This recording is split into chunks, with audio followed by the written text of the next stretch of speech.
In the heart of a continent once bursting with empire, order, and ambition, a great unraveling began, one that would leave scars on every border and in every soul.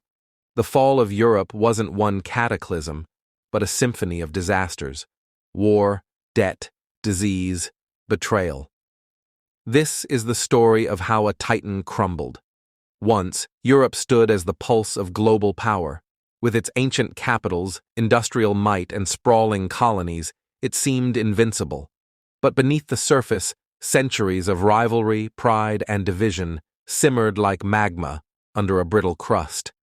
At the turn of the 20th century, the continent boasted empires that spanned the globe. Britain, France, Germany, Austria, Hungary, and Russia all believed their reigns eternal. But they were racing toward a storm no one could stop. In 1914, the spark was lit. A single bullet in Sarajevo tore through the peace of Europe like a scythe. The assassination of Archduke Franz Ferdinand dragged alliances into war. Within weeks, millions were marching toward slaughter. World War I consumed Europe in mud and blood, trenches carved into once fertile lands. Entire generations vanished in the smoke of artillery. But when the war ended in 1918, peace brought no relief, only bitterness. Germany, humiliated and bankrupt, bore the burden of reparations. Its people seethed under the Treaty of Versailles. In Russia, revolution birthed a brutal new regime. And across Europe, nationalism brewed like poison. The 1920s offered a brief illusion of recovery. Jazz played in Paris, Berlin danced in neon. But it was a fragile dream. Beneath the surface, inflation raged, jobs vanished. And then came the crash. The Great Depression in 1929 shattered economies from London to Warsaw. Bread lines stretched for blocks. Banks collapsed. Extremism found its voice. Fascism rose from the ashes with terrifying speed. In Germany, a fiery orator named Adolf Hitler promised strength and revenge. In Italy, Mussolini vowed to resurrect the Roman Empire. In Spain, civil war tore the nation apart. Europe was once again on the edge. By 1939, the storm returned. Hitler invaded Poland. Britain and France declared war. World War II exploded with a fury unmatched. Cities burned, armies clashed. Genocide stained the conscience of mankind. By 1945, Europe lay in ruins. From the beaches of Normandy to the rubble of Berlin, the continent was broken. Tens of millions dead. Entire communities erased. The old world was gone. But the fall wasn't over. It had only evolved.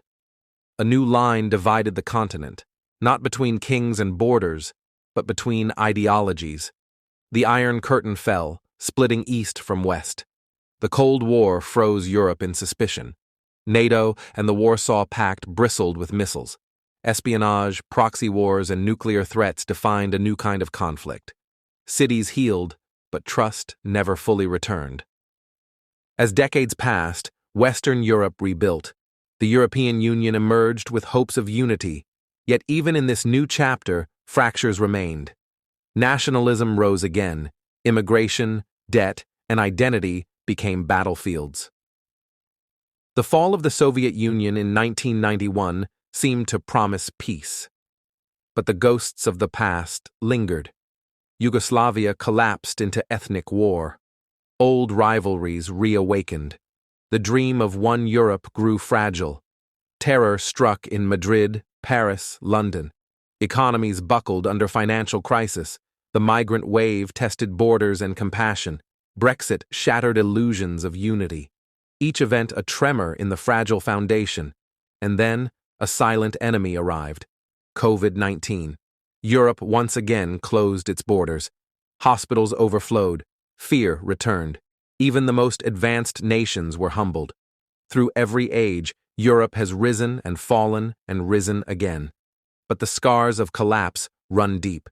Its strength lies not just in treaties or towers, but in its memory of what was lost and what must never be repeated. The fall of Europe was not a single event, but a tapestry of tragedy and triumph. a lesson carved in stone and fire. And as new storms gather, one must ask, have we learned, or are we doomed to fall again? The Western Roman Empire had long ceased to be the beacon of civilization it once was. By the mid-5th century, it was a shadow of its former glory, gasping beneath the weight of corruption, misrule, and a crumbling economy. But the world didn't collapse in a single blow. It fractured, piece by piece. In the north, the Franks were consolidating power. Once seen as barbarians at the gate, they now built stone churches where temples had once stood, their warlords turning into kings.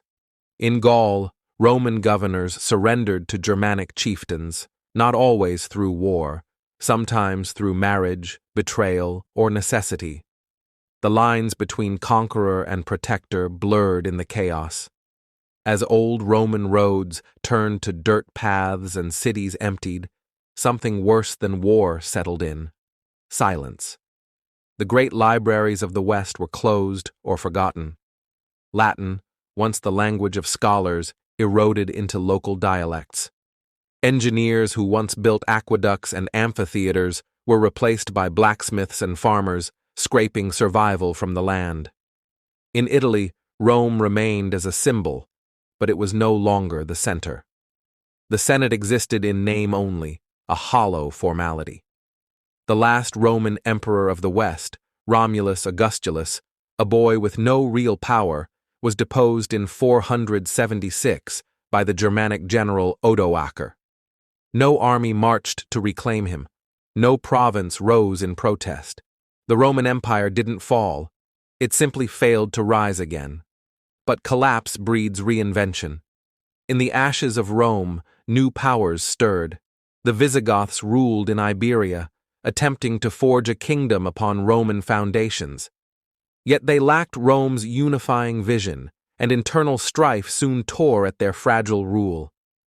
In the Balkans, Slavic tribes pressed inward, filling the power vacuum left by departing legions. Farther east, Byzantium endured, richer, more fortified, and far more ruthless. Constantinople stood as a beacon of surviving Romanitis, cloaked in gold and religious fervor, but even it looked west with sorrow, unable or unwilling to salvage its lost twin. Where once the empire had been one, it was now a ghost in the west and a rival in the east. Religion surged into the void left by imperial collapse. Christianity, already dominant, became the binding thread of a fraying world. The church preserved what it could: scrolls, philosophy, law. Yet even it became political, a throne of bishops and kings as much as faith. Popes ruled more like emperors than shepherds, and as the Christian church in Rome grew, it clashed with the emperors in Constantinople, who saw themselves as the true defenders of the faith. This east-west rift, once subtle, would deepen over centuries, leading to excommunications, crusades, and the eventual schism. Europe, once united under Rome, now split not just by politics, but by belief. Meanwhile, the Islamic world flourished. While Europe stumbled through its dark ages, scholars in Baghdad, Cordoba, and Cairo lit lamps of knowledge, translating and preserving texts long forgotten in the West. Mathematics, medicine, astronomy, all were advanced while Europe looked inward. The Mediterranean, once a Roman lake, now flowed with new power: Arabic, not Latin. Still, even in darkness, there was movement. Monasteries became centers of literacy. New kingdoms, like Charlemagne's Frankish Empire, tried to restore order. But the restoration was brief and fragile. When Charlemagne died, his empire splintered among feuding heirs. No empire would hold Europe again, not fully. Feudalism took root, a system born of need, not strategy. Lords traded land for loyalty. Castles replaced cities.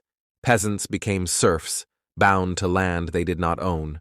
Power decentralized, fractured like broken marble. 1,000 small rulers now held sway over what had once been one. The Viking Age further scarred the landscape. Raiders from the north, fierce, fast, and brutal, struck monasteries, towns, and even Paris itself. They came not just to plunder, but to settle. The Norse left their mark on language, law, and bloodlines, reshaping the West in ways Rome never imagined. And yet, through all the loss, something new began to form, a European identity, raw, primitive, forged in struggle. The old world was gone. But in its place, a strange and often violent tapestry emerged, one built not by emperors, but by survivors, warlords, saints, and sinners. The fall of Europe wasn't a moment. It was an era, an unraveling of centuries, where empire gave way to myth and order dissolved into memory. But from this collapse came a new world, one that would rise, stumble, and rise again. The story of Europe's fall is not just about the death of an empire. It's about how a civilization collapses, not with fire and ruin alone, but with silence, forgetfulness, and the slow erosion of meaning. And in that silence, new voices were waiting.